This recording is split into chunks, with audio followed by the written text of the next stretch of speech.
doolo baan ka mid ahay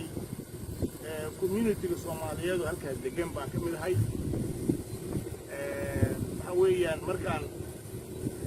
waxaan soo dhawaynaynaa wafdiga golaha dhexe iyo guddiga fulinta ka tirsan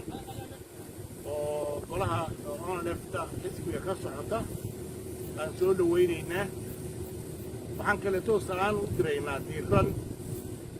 gudoomiyaha xisbiga ONLF-ta cabdiraxmaan sheekh mahdi maadey baan u diraynaa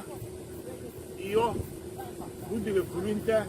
iyo golaha dhexe oo ONLF-ta dhammaantood waxaan kaleeto oo guul hambalyo ah aan u diraynaa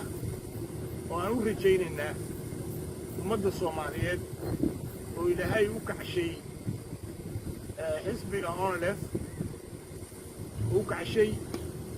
oo sharaftoodii iyo wanaaggoodii iyo xurriyaddoodii iyo xuquuqdoodii u dagaalamahaya oo naftoodan horay ugu soo huray haddana doonahaya inay mataqaanaa xuquuqda ay ku leeyihiin dalka Itoobiya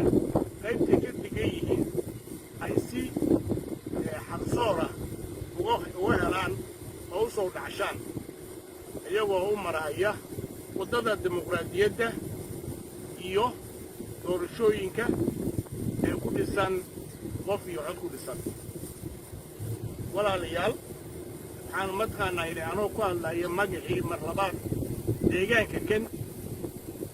u sheegahayaa dadka muwaadiniinta ah oo xisbiga ONLF ka tirsan in deegaanka kanu uu yahay deegaan ONLF ah oo mataqaanaa idhi dhammaantiis ay sidaas ay isku waafaqeen horeyna isku waafaqeen haddana diyaar u yihiin haddii cudurka ilaahay ha naga yasiree hana naga qaadee coronavirus 19 rabagay naga faydo oo doorashadii la galo inay codkooda halkaa mariyaan waxa weeyaan sidaas ayaan mataqaanaa ugu bishaaraynayaa meel kastoo ay joogaan oo ay kaga nool yihiin deegaanka Soomaaliya ay kaga nool yihiin waxaan kaloo ayadaynaa alliance-ga iyo isbahaysiga aanu la leenahay ummadaha xaqooda muddada dheer u dagaalamahayay oo ay ka mid tahay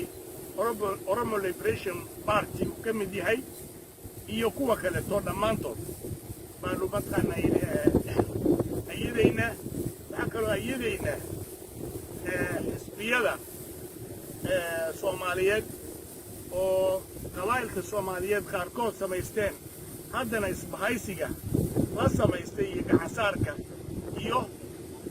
istaageersiga iyo inay siyaasadda ku midoobaan